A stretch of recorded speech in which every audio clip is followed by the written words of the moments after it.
Good morning to all. இன்னைக்கு நம்ம 11th maths exercise 3.1ல 11th சம்மை பற்றி இன்னைக்கு நம்ம பார்க்க போகிறோம். அது என்ன கொடுத்துருக்காங்க? இஃப் காஸ் தீட்டா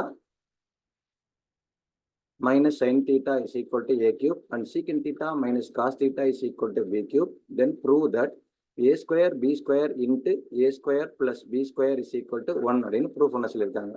இந்த கொஸ்டினை ரொம்ப சிம்பிளாக போனோம் அப்படின்னு சொன்னால் நம்ம ப்ரூவ் பண்ண வேண்டிய ரிசல்ட்டை ஒரு வேறு விதமாக மாற்றி எழுதுறோம். அப்படின்னு கேட்டால், அதாவது a square into b square into a square plus b square is equal to 1ன்னு ப்ரூவ் பண்ணுறத a cube into b cube into a by b plus b by a is equal to 1ன்னு prove பண்ணுறது. ரெண்டுமே same result தான். நீங்கள் இது LCM எடுத்து cross multiply பண்ணேன்னு சொன்னால் இங்கே என்ன இருக்கும்? கிராஸ் மல்டிப்ளை பண்ணால் a square plus b square by ஏபின்னு வரும். ஒரு a கேன்சல் ஆயிரும், ஒரு b கேன்சல் ஆயிரும். அப்போ கொடுத்துருக்க ரிசல்ட்டை ப்ரூவ் பண்ணுறதுக்கு பதிலாக நம்ம என்ன ப்ரூவ் பண்ண போகிறோம்? a cube b cube into a by b plus b by a is equal to 1ன்னு ப்ரூவ் பண்ணால் போதும். அதுக்கு ஃபஸ்ட்டு நம்ம ஏ கியூப் கொடுத்துருக்காங்க.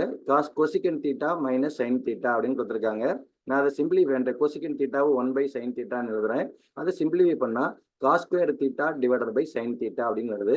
அதே போல் பி கியூபை சிம்பிளிஃபை பண்ணால் sine square theta by cos theta அப்படின்னு வருது. சரிங்களா? அதே போல் A cube into B cube நம்ம ப்ரூவ் பண்ண ரிசல்ட்டுக்காண்டி நான் என்ன கண்டுபிடிக்கிறேன்? ஏ கியூபை பி கியூபை மல்டிப்ளை பண்ணுறேன். மல்டிப்ளை பண்ணால் எனக்கு என்ன வந்துடுது? ஒரு காஸ் கேன்சல் ஆயிரும், சைன் கேன்சல் ஆகி cos theta into sine theta அப்படின்னு வருது. இது ஈக்குவேஷன் 1ன்னு வச்சுக்கிறேன். அடுத்து என்ன இருக்கு? எனக்கு பிராக்கெட்ல என்ன தேவை? A by B plus B by A கண்டுபிடிக்கணும். அதுக்கு நான் ஃபர்ஸ்ட் என்ன கண்டுபிடிக்கிறேன் அப்படின்னு கேட்டா, A cube by B cube கண்டுபிடிக்கிறேன். அப்போ ஒரு ஃப்ராக்ஷன் டிவைட் பை அனதர் ஃப்ராக்ஷன்னா கீழே உள்ள ஃப்ராக்ஷன் ரெசிப்ரோக்கலா மாறிடும். அப்போ சிம்பிளிஃபை பண்ணால் cos cube theta divide by sine cube தீட்டான்னு வருது. ரெண்டு பக்கமும் கியூப் ரூட் எடுத்தேன்னு சொன்னால் அப்போ A by B is equal to cos theta by sine தீட்டான்னு வந்துடும். அப்போ பி பை ஏ எதுக்கு சார் ஈக்குவலாக இருக்கும் அப்படின்னு கேட்டால், அது வந்து அதோட ரெசிப்ரோக்கல், அதாவது சைன் தீட்டா பை காஸ் தீட்டாக்கு ஈக்குவலாக இருக்கும். நான் இப்போ இது ரெண்டையும் ஆட் பண்ணுறேன். A by B plus B by A add பண்ணேன்னு சொன்னால் cos theta by sine theta plus sine theta by cos தீட்டான்னு வருது.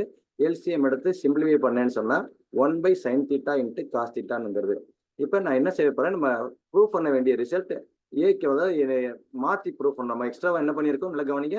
என்ன ப்ரூவ் பண்ணோம்? A cube into B cube into A by B plus B by A தான் கண்டுபிடிக்கணும். ஏற்கனவே a cube B cube கண்டுபிடிச்சிருக்கோம். அது என்ன வந்திருக்கு? காஸ் தீட்டா இன்ட்டு சைன் தீட்டான்னு வந்திருக்கு. இப்போ அதையே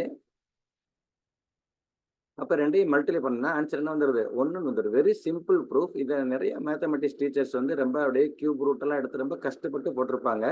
இந்த மெத்தட் உங்களுக்கு ரொம்ப ஈஸியாக இருக்கும்னு நினைக்கிறேன். தேங்க்யூ.